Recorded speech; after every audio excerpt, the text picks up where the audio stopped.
What's up, guys? You're welcome back to my channel.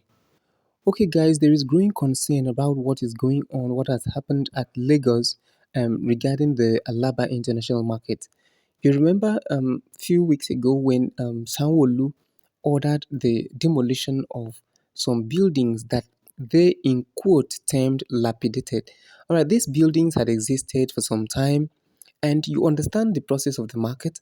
When people have when people have occupied a place for some time, they tend to buy out that property, right? So 90% of the property that were demolished in Lagos Alaba Market were properties that were already purchased. I mean, full purchase by the Igbo tribe, all right, because they are the main occupants of that Alaba International Market.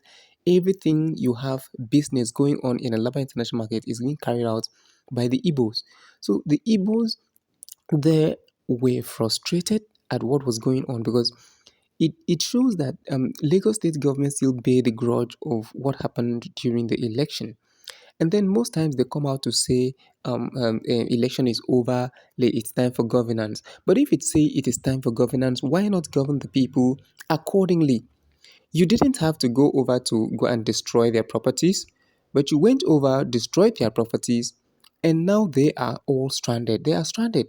They don't know where to go. They don't know where to. In fact, millions and millions of nairas are being lost during the demolition of the Alaba International Market.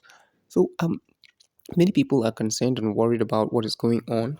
In fact, the Igbos have started moving their things away from Lagos because they sense tribalism going on, and they are not going to be a part of that upcoming problem that may result in ethnic war.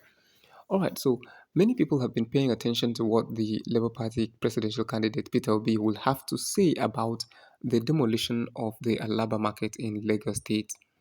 Mr. Peter Obi of the Labour Party has reacted to the recent demolition of some buildings at the Alaba International Market by the Lagos State government.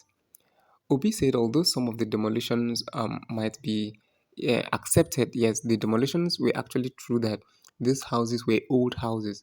However, the problem is the timing. What the timing was not necessary because after the backlash of the election, the voter suppression by MC Oluomo, and the issue of that was dragged on Twitter where people were saying that a certain person made a statement that Lagos is no man's land, and the Yorubas started becoming indignant. They grew angry, and as a result of that, there was clear issue of voter suppression in Lagos. Yes, although it is true and excusable that the demolitions was necessary because the buildings were old and they were trying to protect the lives of many. This demolition had left many victims, mostly ordinary people who believed were either innocently ill-informed or misguided. Lagos state government came out to say that they had informed people beforehand, but during the interview that we saw some videos flying online, many of those occupants of those buildings said that they were not informed. All right, so Lagos government said they were informed a long time ago. However, there was clear need for re-information. In fact, this was a new administration. All right, the former administration had gone over after 4 years, and another election came up. This is a new administration. If you wanted to carry out something like that, you should have given another pre-warning and an order. Throughout the campaign to the election, these have taken people off the balance. All right, so Peter Obi here was saying that the primary duty of any government is to care for and protect its citizens. It would have been a wise decision if Sanwo-Olu, through his media aid, informed them once again that the previous notification that was given to them still stands.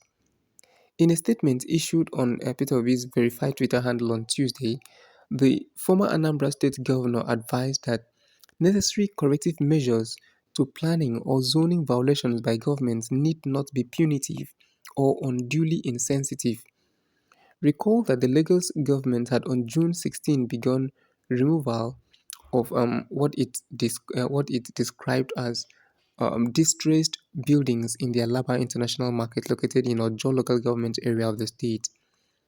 It has been reported that the enforcement team of Lagos State Building Control Agency (LAPSA) and the Lagos State Task Force embarked on the exercise together.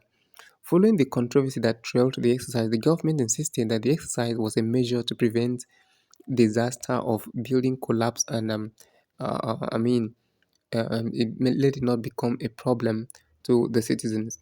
However, Peter Obi maintained that Nigerians should not be subjected to additional stress of unexpected hardship. The country already is going through a difficult phase after the removal of the subsidy and everything went on. There was a great increase in inflation. There was price hike, and standard of living became very difficult. And coming at this moment to carry out this kind of demolition was, in fact, it was very uncalled for. It was uncalled for. That building could have existed another 3 months, giving them another set of warning, being that many incidents in the country came up to. You remember the cashless policy is still part of things that toast Nigerians, and the stress of living could not allow them to comprehend. It would have been wise if they gave them another time. All right, 3 months, that building would have still been in existence. With a 70 million housing deficit and vast unmet housing needs nationwide,